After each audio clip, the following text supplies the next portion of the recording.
দর্শক, social media এখন মানবতার ফেরিওয়ালা হয়ে গিয়েছে। বাংলাদেশের 18 কোটি মানুষ এখন দ্বিতীয় হাসিনা নুসরাত পারিয়ার পক্ষ নিয়ে ফেলেছে। কিন্তু মুখোশের আড়ালে নুসরাত পারিয়া যে অপকর্ম করেছে তা মিডিয়াতেই প্রকাশ করা হয় নাই। দর্শক, অনুসন্ধানে বেরিয়ে আসছে এমন কিছু চাঞ্চল্যকর তথ্য যেটা দেখার পর আপনিও বলতে বাধ্য হবেন সে আসলেই বাংলাদেশের দ্বিতীয় হাসিনা হতে চেয়েছিল।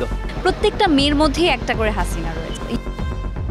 দর্শক, প্রত্যেকটা মেয়ের মধ্যেই নাকি একটা করে হাসিনা রয়েছে। একটা মানুষ কত বড় তেলবাস হইলে এভাবে তেল মারতে পারে সেটা আর বলতে হবে না। এই পুরো অনুসন্ধানটা দেখলেই আপনি বুঝে নিতে পারবেন কত বড় মাপের খেলোয়াড় ছিলেন এই নুসরাত পারিয়া।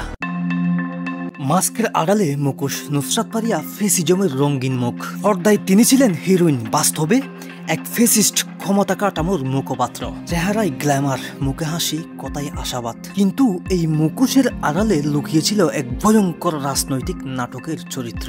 শেখ হাসিনার চরিত্রে অভিনয় নাকি আনুগত্যের শপথ। তিনি বলছিলেন, যদি জীবনে আর কোনো চরিত্রে অভিনয় না করি তাতেও আফসোস থাকবে না। প্রশ্ন আসে, এটা কি অভিনয় নাকি নিজের বিশ্বাসের প্রকাশ? একজন অভিনেত্রী যখন রাষ্ট্রনেতার ছায়ায় নিজেকে গড়ে তোলেন তখন সেটা আর সংস্কৃতি থাকে না, তা হয়ে ওঠে প্রোপাগান্ডা।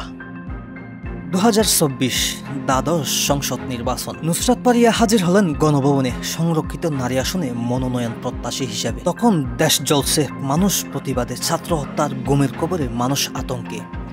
আর ফারিয়া ক্ষমতার গেট পাস নিতে ব্যস্ত। তিনি অভিনয় করলেন শেখ হাসিনার চরিত্রে রূপালী পর্দায়। তারপর বললেন, প্রতিটা ঘরে শেখ হাসিনা আছেন। প্রশ্ন একটাই, এটা কি কেবল অভিনয় ছিল নাকি তিনি নিজের বিশ্বাস তুলে ধরছিলেন? দর্শক, আদালতে পিপি উমর ফারুক বলেন, নুসরাত পারিয়া শুধু অভিনেত্রী না, তিনি ফেসিস্ট শেখ হাসিনার 1 নম্বর সহযোগী। তিনি সংরক্ষিত নারী আসনে এমপি হতে চেয়েছিলেন।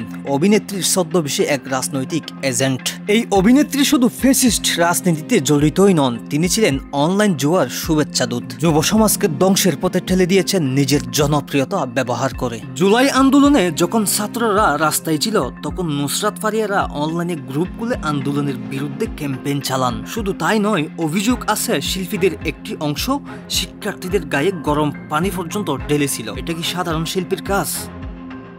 দর্শক, গণমাধ্যমে বলা হচ্ছে, একদিকে শাসক গোষ্ঠী 626 জন খুনিকে দেশ থেকে নিরাপদে বের করে দেয়, অন্যদিকে ভবিষ্যতের এমপি হওয়ার স্বপ্ন দেখা অভিনেত্রীকে সামনে আনা হয় নাটকের দৃশ্যপট বদলাতে। নুসরাত পারিয়া শুধু ফেসিস্টের মুখপাত্র নন, তিনি রাজনৈতিক প্রকল্পের অংশ, এবং এই প্রকল্পের উদ্দেশ্য মানুষের দৃষ্টি অন্যদিকে ফেরানো। জিজ্ঞেস করুন, একজন অভিনেত্রী কবে থেকে নীতি নির্ধারক হয়? কেন তিনি রাজনীতিতে পা দিলেন? কে তাকে তৈরি করেছে আর কার স্বার্থে? নুসরাত পারিয়া ফেসিজমের রঙিন মুখোশ, এটা আর নতুন করে বলতে হবে না। দর্শক, পর্দার তারকারা যখন ক্ষমতার হাতিয়ার হন তখন জনগণের চোখ খোলা রাখা ছাড়া আর কোনো পথ থাকে না। এই ভিডিও শেয়ার করুন আর দেখুন মুখোশ পড়ে আছে কার কার মুখে।